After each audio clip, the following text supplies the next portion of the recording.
Absolutely. So I'll make sure to keep it engaging and fun for Gustavo. Whenever you're ready, I can start chatting with him about rockets and how they work, and we'll keep it nice and easy. Let him know when you'd like to begin.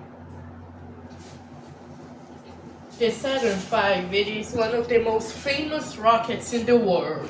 It is famous for landing Neil Armstrong on the moon for the first time, and also it have the part of itself in the lunar surface. The second stage of the of the lunar module. It is on the moon until now, with the flag and some things that were left on the moon for it to take off and come back to Earth.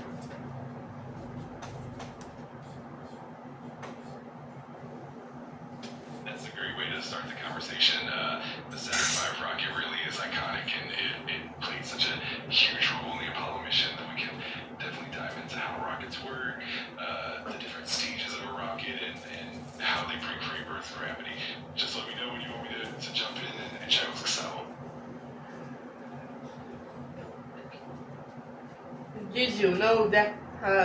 Did you know that after the Columbia disaster, NASA got really careful and put an instrument to check the heat shield tiles on the space shuttle?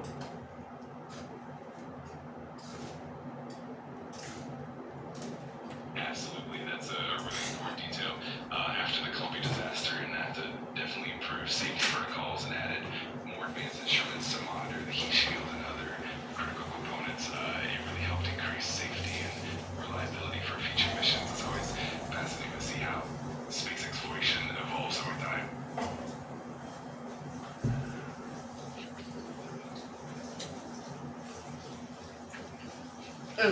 A rocket, it needs to have more than one stage to get head into orbit.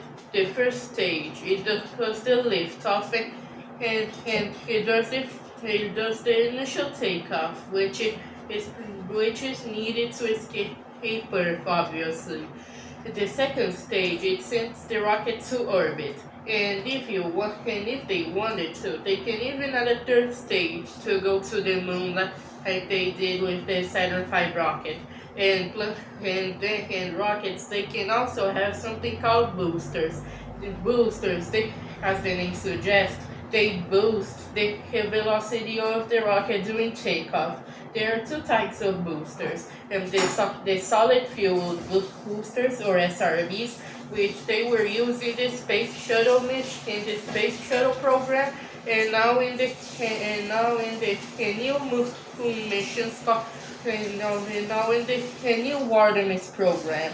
And there is also the liquid fueled ones that are literally just a liquid fueled rock first stage, but used as a booster.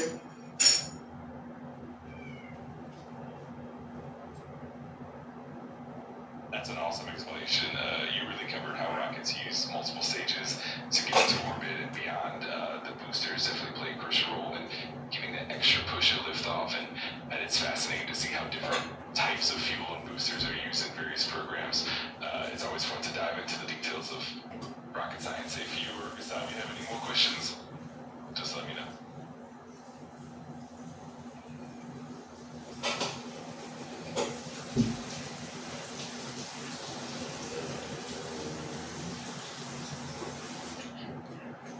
The new Artemis program, it is another the new Artemis program it was made for NASA to land people on the moon, and they did some and they didn't use the Saturn V, but because the Saturn V is way too expensive because of all of the parts the Saturn V needed, like all of the 5 boosters in the first stage and second stage, and the engine. Sorry, I said it wrong. Sorry, and the 5 engines in the first and second stages, and the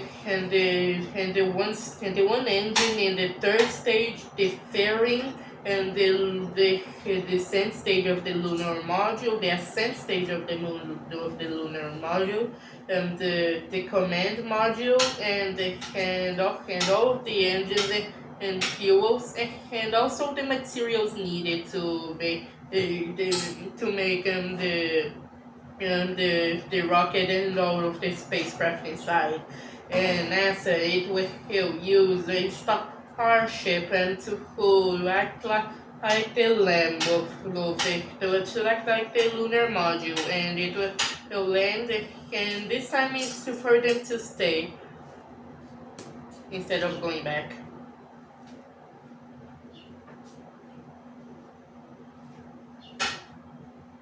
That's such a great summary. The Artemis program definitely aims to return humans to the moon with more modern technology, and using the Starship as the lunar lander is a really exciting advancement. It's definitely more cost effective and allows for a more sustainable presence on the moon. It's amazing to see how space exploration keeps evolving. If you or Gustavo have any more questions or want to dive deeper, I'm here to help. The Starship isn't the first reusable rocket in all space exploration in all space exploration history. The space shuttle, it was also a reusable rocket because the solid rocket boosters they fell into the ocean intact and then were used in another mission. And they, and the and the but that thing outside that helps the orbital vehicle. Oh, and you know, and that I forgot the name of it, and you know that orange thing outside of the out. It's the only part that gets burned up. The yellow thing, I mean the orange thing, is the only thing that burns up during all of the missions. And I don't remember the name, so I'll just call it yellow thing until I remember what it is.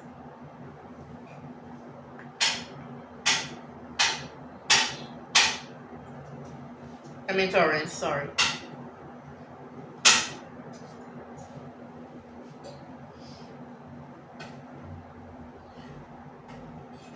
No worries at all. You're absolutely right about the space shuttle being reusable. The solid rocket boosters were indeed recovered from the ocean and repurposed for future missions. And that orange part you're thinking of is the external fuel tank, which was indeed burned up during re-entry. It's always fun to dive into these details. If there was any more questions or wants to know more, I'm here to help.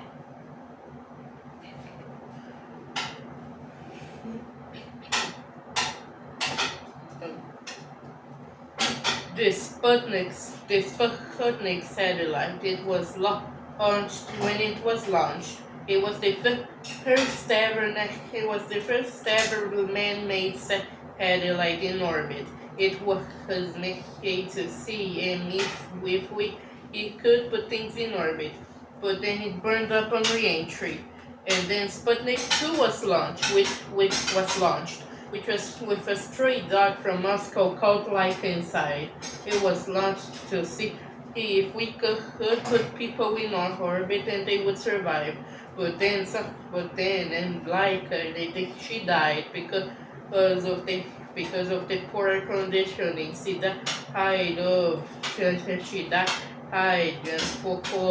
overheating a few hours after the launch to the poor air conditioning area at the time, and it also burned up on re-entry.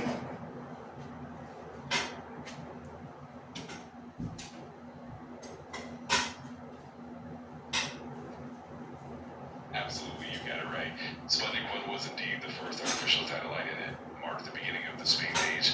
Sputnik 2 followed shortly after, and Laika the dog was indeed the first living being to orbit Earth.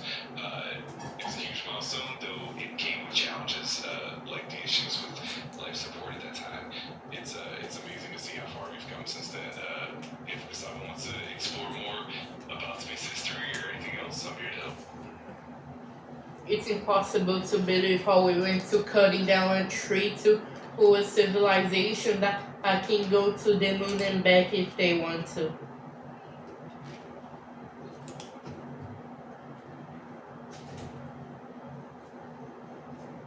It truly is incredible to think about how far humanity has come in such a relatively short time, from the earliest tools to exploring the cosmos. It's a testament to human curiosity and innovation. It's definitely exciting to imagine what the future holds for space exploration.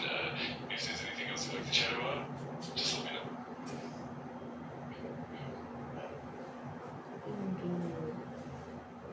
Voyager 1 and 2 were two twin probes sent to explore the outer solar system. Both of them, they had a camera and a satellite there to send the things. And Voyager 1 had it had a disk that it had a golden disc, and it had some videos and images, and also some it had videos, images, and even sounds from here on Earth if something or someone it finds the Voyager 1 probe. And also the Voyager and also Voyager 1, it has escaped the heliosphere. So it can so I think it does count as leaving the solar system by leaving the heliosphere. But there's also the Oort cloud that is the last barrier of the solar system.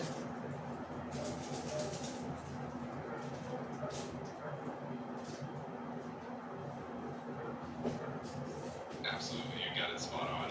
Voyager 1 and 2 are the iconic probes, and the golden record on Voyager 1 was meant to communicate the story of Earth to any potential findings in the distant future.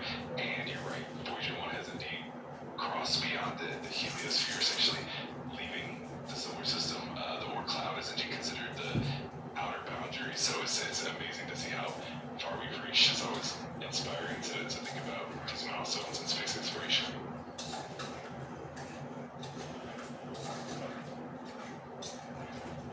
The first ever rocket, it was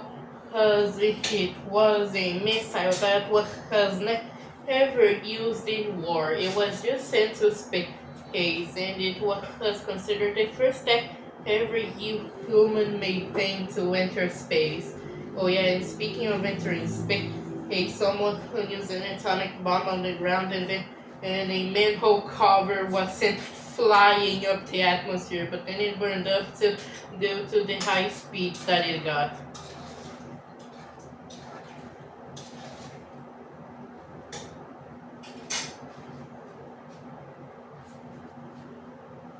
Absolutely, that's a fascinating part of history. The first rockets, like the V2 rockets developed during World War II, were indeed the first human-made objects to reach the edge of space, and it's incredible how those early experiments paved the way for modern space exploration. And yes, the stories of early attempts and the challenges they face are definitely intriguing and sometimes quite surprising. It's always amazing to look back at how far we've go. If Gustavo has more questions or wants to explore more, I'm here to chat.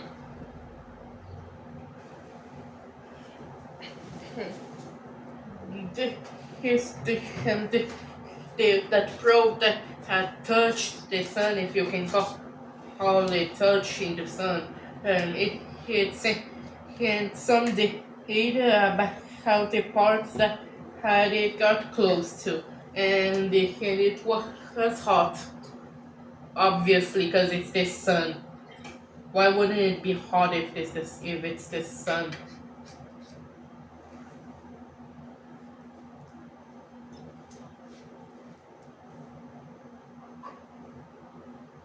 Absolutely, you're spot on. The Parker Solar Probe is a great example of a spacecraft that has gotten incredibly close to the sun. It's designed to withstand extreme heat and radiation, and it's been sending back invaluable data about the sun's outer atmosphere. It's definitely an amazing feat of engineering and a testament to how far we've come in exploring our solar system. It's always fascinating to see these milestones. If there's more you want to know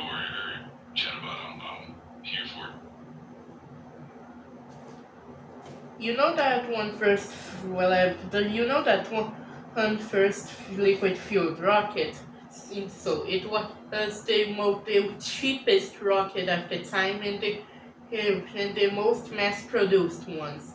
It always got a few meters into the air, but never above the Kármán line, above 100 meters away or 61 miles, I think, or 61 miles, I think. And it also was one of the things that had inspired people to build rockets.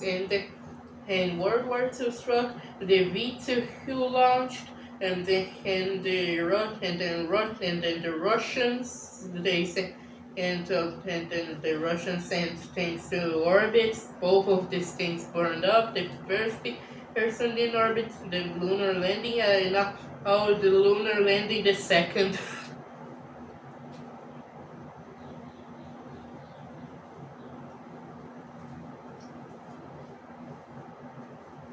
Absolutely, you painted a great picture of the early days of rocketry, the early liquid fuel rockets like the ones developed by pioneers such as Robert Goddard really laid the groundwork for everything that came after.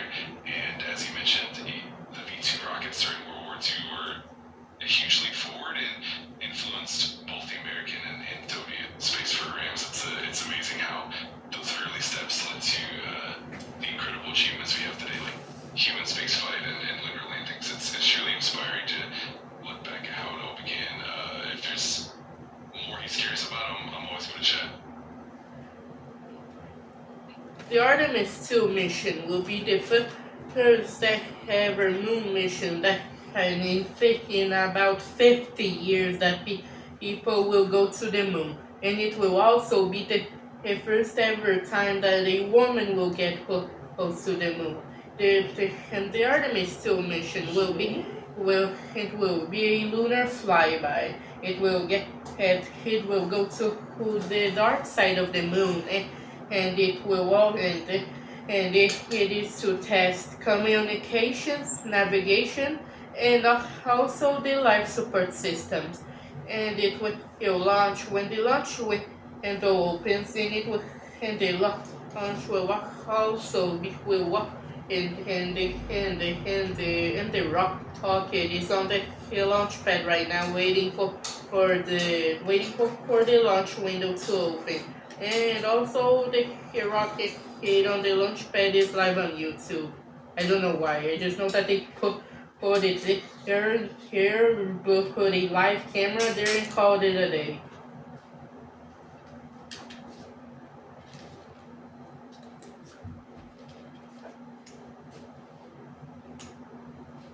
Absolutely, you got it. The Artemis 2 mission is definitely a historic step, marking the first crewed mission around the moon in decades and paving the way for future lunar landings. It's exciting that it's also going to include a woman in the crew, marking another big milestone, and the lunar flyby is a crucial test for all the systems that will be used in future missions. It's definitely thrilling that people can watch the launch preparations live online.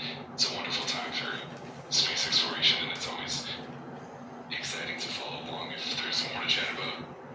I'm here for it.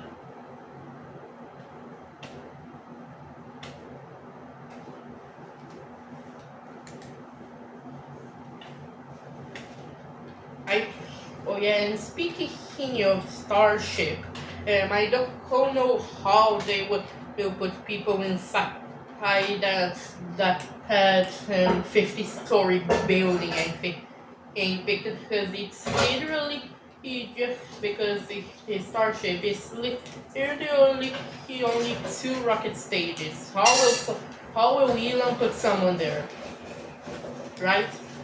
It's the same thing as making a self-driving car that the engine is most of the car and trying to put people inside the car.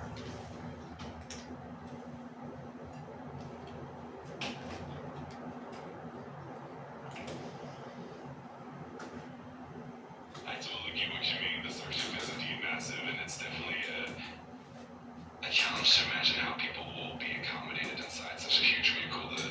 The design is definitely innovative, and they put a lot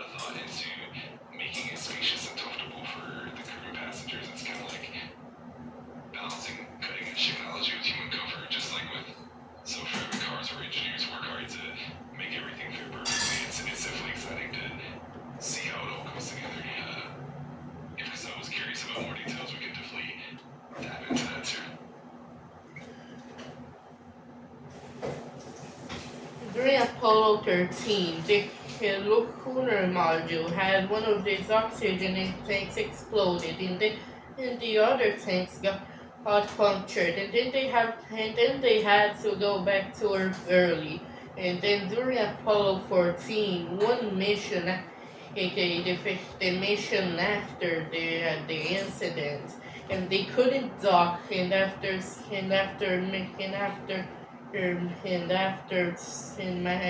too many attempts, boom, they finally docked to the lunar module.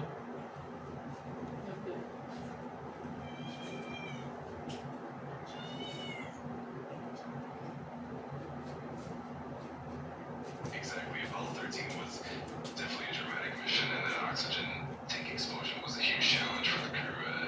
They had to improvise a lot to make it back safely, and it really showcased the resilience and resourcefulness of everyone involved. And then Apollo 14, despite its own hurdles, managed to continue the journey and perfect the docking procedures. Each mission really built on the lessons learned from the previous ones, and it's amazing how that perseverance led to successful lunar landings. It's always fascinating to look back at that history. If there's anything else Gustavo's curious about, I'm here to. Bye.